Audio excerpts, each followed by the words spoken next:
بسم الله الرحمن الرحيم الحمد لله والصلاة والسلام على رسول الله وبعد السلام عليكم ورحمة الله وبركاته প্রিয় দর্শক শ্রোতা ভাই ও বোনেরা, আপনারা যে যেখান থেকে আমাদের আজকে আলোচনা শুনছেন সকলকে জানাচ্ছি আন্তরিক শুভেচ্ছা ও মুবারকবাদ। প্রিয় দর্শক, আমরা প্রথম পর্বে আমালুল হজ সবগুলি বলেছি, আর 8 নম্বর আগে থেকে যতগুলি আমাল আছে এই সবগুলি বলেছি, আর বাকি যতগুলি আমাল আছে এটা এই পর্বতে ইনশাআল্লাহ বলে ফেলব।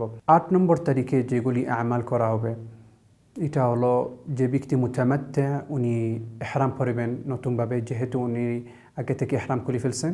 যেরকম আমরা প্রথম পর্বতে বলছি, 8 নম্বর তারিখে মুতামাত্তা যে ব্যক্তি উনি আবার নতুনভাবে ইহরাম পরবেন। ইহরাম পরার পরে তারপরে উনি নিয়ত করিবেন, হজের নিয়ত করিবেন। হজের নিয়ত করার পরে তারপরে উনি বলিবেন লাব্বাইক হাজ্জান। এটা পরে উনি এই তালবিয়াতটি বলবেন, লাব্বাইক আল্লাহুম্মা লাব্বাইক লাব্বাইক লা শারীকা লাক লাব্বাইক ইন্নাল হামদা ওয়ান নি'মাতা লাকা ওয়াল মুলক লা শারীকা লাক। আর কারিন আর মুফরিদ উনারা আগে থেকে ইহরাম পরে আছেন, সেটার জন্য উনারা সকাল থেকে 8 নম্বর তারিখের সকাল থেকে উনারা এই তালবিয়াতটি উনারা এরকম বলবেন, যেরকম লাব্বাইক আল্লাহুম্মা লাব্বাইক লাব্বাইক লা শারীকা লাক লাব্বাইক ইন্নাল হামদা ওয়ান নি'মাতা লাকা ওয়াল মুলক লা শারীকা লাক। তারপরে ওনারা মিনাত চলে যাবেন, সবাই মিনাত চলে যাবেন। মিনাত যাওয়ার পরে ওনারা মিনাতে জোহরের নামাজ আর আসর আর মাগরিব আর ইশা এই 4 নামাজগুলি মিনাতে পড়ে ফেলবেন।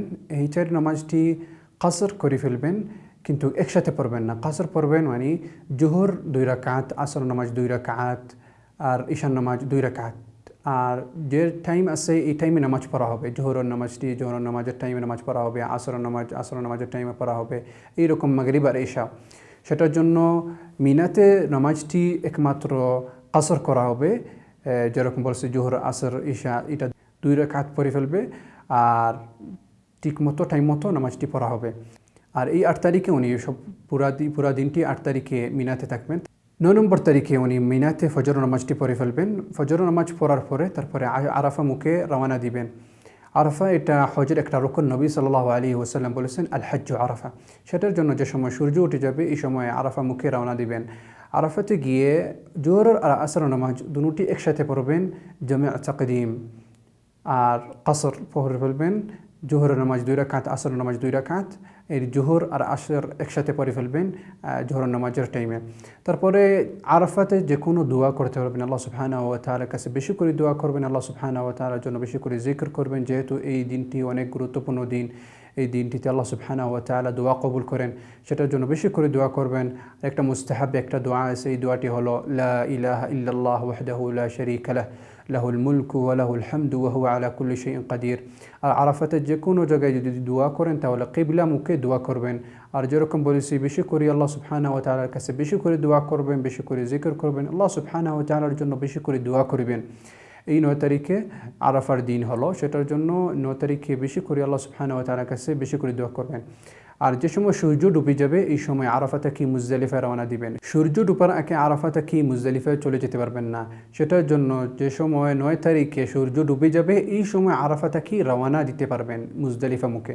মুজদালিফা যে সময় যাবেন এই সময় গিয়ে এখানে মাগরিব আর ঈশার নামাজটি পড়ে ফেলবেন, জামা ও কাসরান পড়ে ফেলবেন একসাথে, আর 2 রাকাত ঈশার নামাজ পড়ে ফেলবেন। সেটার জন্য মাগরিব আর ঈশা একসাথে পড়ে ফেলবেন। আর নামাজ পড়ার পরে তারপরে শুয়ে যাবেন মুজদালিফা। আর যে ব্যক্তি বয়স্ক আর মহিলারা ওনারা আগে থেকে চলে যেতে পারবেন মিনায়, ওনাদের জন্য শোয়া লাগবে না, ওনারা মিনায় চলে যেতে পারবেন। আর যে ব্যক্তিরা মুজদালিফা শুয়ে গেছেন ওনারা মিনাতে চলে যাবেন, সূর্য ওঠার আগে মিনামুখী ওনারা রওনা দিয়ে দিবেন। তারপরে যে সময় মিনাতে চলে যাবেন এই সময়ের মিনাত রাস্তায় যাওয়ার সময় ওনারা 7টি পাত্র নেবেন, ছোটো ছোটো পাত্র নেবেন। আর রামি জামারাতুল আকাবাতে রামি করার জন্য, সেটার জন্য রামি জামারাতুল আকাবাতে যে সময় রামি করবেন এটার জন্য 7টি পাত্রটি নেবেন, ছোটো ছোটো পাত্র নেবেন। আর যে সময় জামারাতুল আকাবাতে এখানে যাবেন এই সময় রামি করবেন। আর যে সময় একটা পাত্রটি রামি করবেন এই সময় বলবেন আল্লাহু আকবার। এটার সাথে 2 নম্বরটিও 3 নম্বরটি এরকম বলবেন আল্লাহু আকবার। আর তারপরে যে সময় রামি শেষ করে ফেলবেন এই সময় চলে যাবেন হাদিটি জবাই করার জন্য। হাদি জবাই করবে একমাত্র যে ব্যক্তি মুতামাত্তা আর কারিন, ওনারা একমাত্র জবাই করবেন। সেটার জন্য যে ব্যক্তি নিয়ত করেছে তামাত্তু আর কারিন ওনাদের উপরে হাদি আছে, আর মুফরিদের উপরে কোনো হাদি নাই। তারপরে হাদি জবাই করার পরে তারপরে চুলটি কেটে ফেলবেন, শেভ করে কেটে ফেললে এটা ভালো আর উত্তম, আর ছোটো করে কেটে ফেলতে পারবেন। পুরো মাথার চুলটি কেটে ফেলতে হবে। আর মহিলাদের জন্য একমাত্র ছোটো করে এরকম চুলটি কাটলে যথেষ্ট হয়ে যাবে, মহিলাদের জন্য বেশি করে চুল কাটা হবে না। তারপরে এগুলি শেষ করার পরে রামি করা আর হাদি জবাই করা, তারপরে চুল কাটা, এগুলি শেষ করার পরে তারপরে চলে যাবেন তাওয়াফুল ইফাজা করার জন্য। এই তাওয়াফুল ইফাজাটি বলা হয় তাওয়াফুল হজ।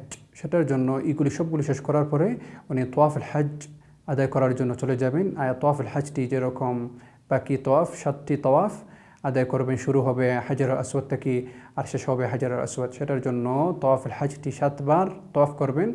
তাওয়াফ শেষ করার পরে উনি মিনাতে চলে যাবেন। এখানে যে কোনো ব্যক্তি যদি তাওয়াফ করার আগে ইহরামটি খুলে ফেলেন তাহলে ওনার কাপড়টি দিয়ে উনি তাওয়াফ করতে পারবেন, সমস্যা হবে না। তারপরে তাওয়াফুল হজ শেষ করার পরে মিনাতে চলে যাবেন, মিনাতে গিয়ে এখানে শুয়ে যাবেন। আর 11 আর 12 তারিখ উনি মিনাতে শুয়ে যাবেন। 11-12 তারিখের রামিটি হলো এরকম, প্রথমটি শুরু করবেন রামি জামারাতে সুগরা থেকে, তারপরে উস্তা, তারপরে জামারাতুল আকাবা।